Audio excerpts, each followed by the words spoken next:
Hey guys, it's Lukian, and today I am going to be talking about some of the books that I plan on reading this spring.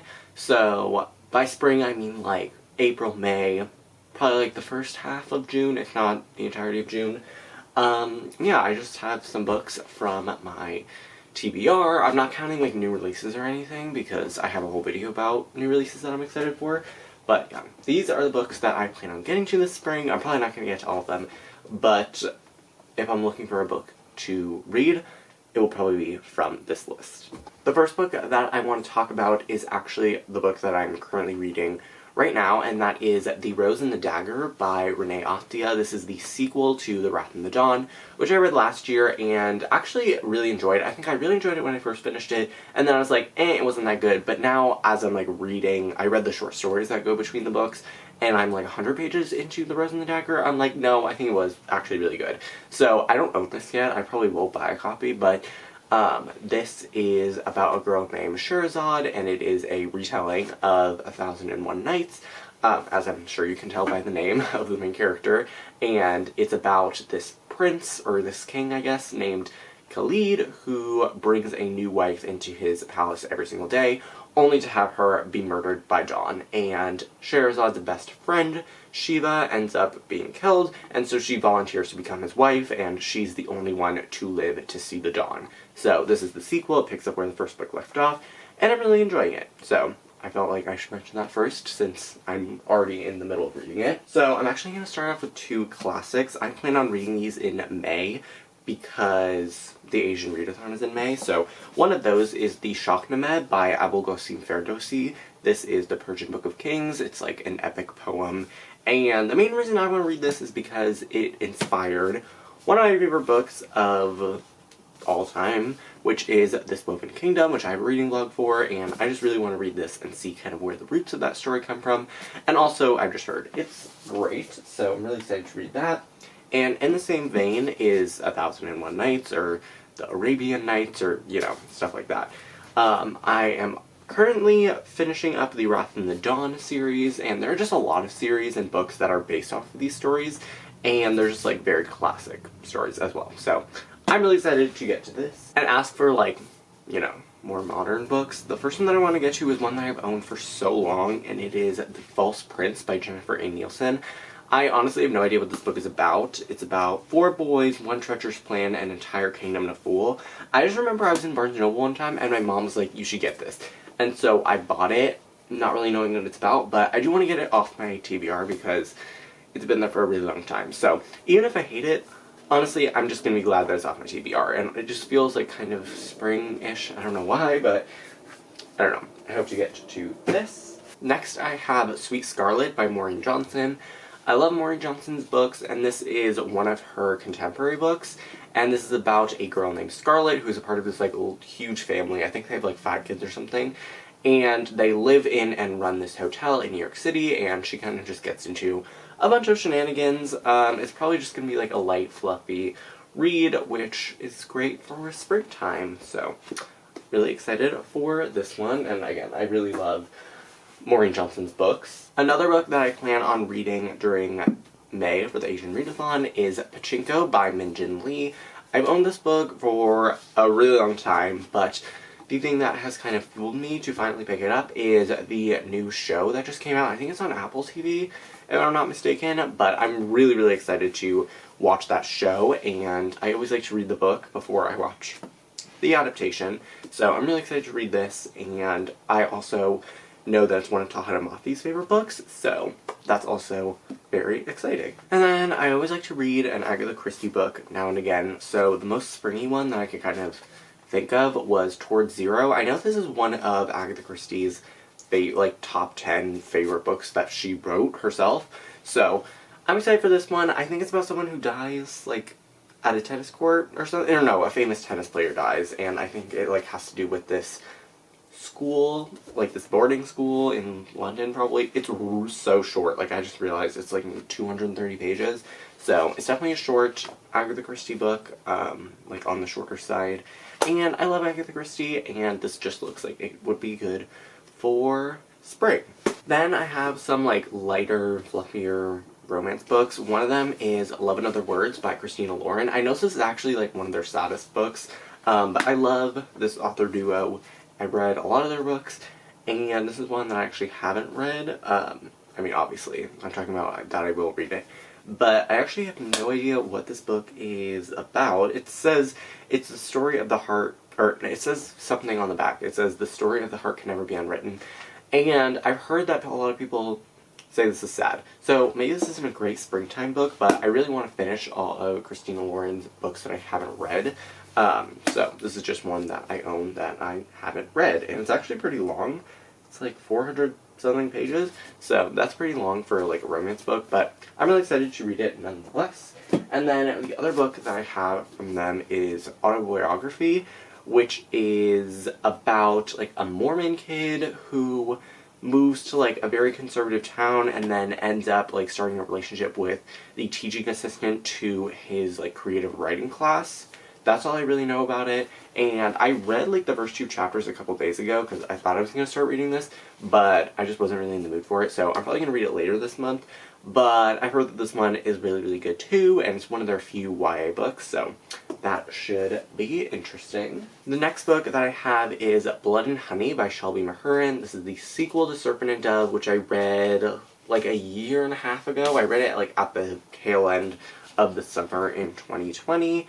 And I actually surprisingly enjoyed that book, and I'm excited to read this book. I don't remember a single thing that happened in Serpent and Dove, so I'm definitely going to have to read like a recap or something of that book before jumping into this. I actually read like 100 pages of this book last year and then stopped for whatever reason, but I do want to finish this. I want to like get into like, I read a lot of like first books in series and then like never continue, but I really want this one to be one that I continue with because I own it. So yeah, I'm excited to get to this one, and I don't really know what this is about. I'm just assuming that it picks up where the last book left off, as sequels tend to do. Then I have The Field Guide to the North American Teenager by Ben Phillip.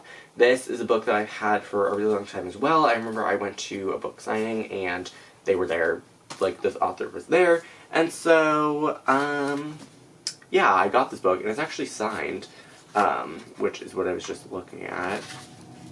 So, there. And I just know this is about, like, some kid. So, this is probably good for spring, because I think it actually takes place during the springtime.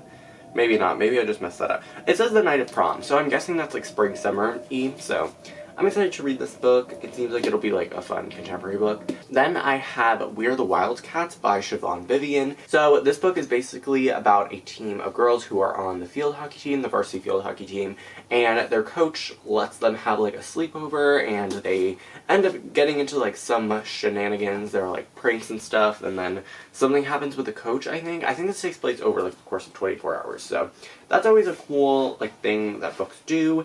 And I think this is just going to be like a fun contemporary book. It takes place in the summer apparently, because I just saw the word August. So maybe not totally springtime, but I don't care. Then I have another sequel, and that is The Deck of Omens by Lundherman. This is the sequel to Devouring Grey, which I read, oh gosh, so long ago. It'll be like 3 years, probably like 3 years ago. I read it in May of 2019, so it's been a while. I don't remember a ton from it, but actually, for like reading it so long ago, I actually remember like quite a few things from it. So I think I'm just going to kind of dive into this book, and if I find that I'm really, really confused, then I'll reread the first book, but I don't think I need to. So yeah, maybe I'll just read some reviews or watch some, but this is an urban fantasy series that takes place in this town in upstate New York called Four Paths. And there are these 4 families that all kind of like rule the town, and they all have these magical abilities, and some stuff happens in the first book, and this picks up where that one left off, and it has to do with like tarot and stuff, and it's very like magical. There's this like forest that like eats people. So I'm excited to continue on, and this is actually a duology, so I'll be finishing off the series, and hopefully I enjoy this one. Then I actually have a non-fiction book, and that is Self-Made, inspired by the life of Madam C.J. Walker by Alelia Bundles, and this was actually made into a mini-series, a limited series with Octavia Spencer, who is on the cover of this book. And I remember I watched it during quarantine, and I bought this book during quarantine because I wanted to like see more into like the series and like kind of see like what they left out and stuff, and she's just a really interesting woman, Madam C.J. Walker. So this was written by her granddaughter or great-granddaughter or something. Actually, okay, she's the great-great-granddaughter. So this should be interesting, and I'm excited to see how it like compares to the TV show. It's pretty short, it's only like 300 pages, so I'll probably be able to get to this, and I want to read more nonfiction, so this is one that's like at the top of my TBR, and I just have nostalgia for it because I remember watching it like in quarantine in the very beginning, and it was spring, and yeah, blah blah blah. Okay. Speaking of nostalgia, this is a book, I think this is the last book that I physically bought before COVID shut everything down, and that is Highfire by Owen Colfer. I hate this cover, it's so boring, but like honestly the inside is kind of cool. Like I wish this was the cover, but anyway, regardless. This is about like some dragon. I think it's literally like told from the perspective of the dragon. I actually like have no idea what this is about, but I just feel like it'll be kind of fun, and like the cover just kind of reminds me of spring. Like, doesn't that remind you of spring? I don't know. It could like honestly be horrible, but I'm willing to take that risk. Also, I think it is cool, even though I hate this cover. I think it is cool that there's no dust jacket, but I don't know. I feel like this will be a fun book to read, and like an interesting one, because it's like told from the perspective of a dragon, which I think is like kind of intriguing. So that is another one.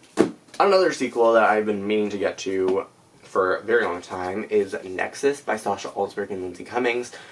I tried to read this book like a few times. I don't know, like I actually kind of enjoyed Zenith, like more than the majority of people. I really enjoyed Zenith. I mean, I don't know about really enjoyed, but I enjoyed it. I thought it was a fun, like, kind of space book. And this is a sequel, and I don't know, like, I don't know how I'm gonna feel about this book. Like, I actually read Zenith twice, and I still didn't pick up the sequel, but I'm definitely not going to be rereading it again. I like don't really want to do rereads this month, because I want to get some stuff off my physical TBR, but I'm probably just going to jump into this one, and I mean, this has been on my shelf for like nearly 3 years, so I want to get it off, and even if I don't enjoy it, like, at least I read it, you know, and I feel like I just kind of want to finish the series and see how I like it, because I feel like I could actually really enjoy this book. I just have to like get into it, so yeah, that is one. And then the final book that I'm going to try to get to this spring, I'm definitely going to read other books, but like these are just the ones that like I'm wanting to read in this very moment.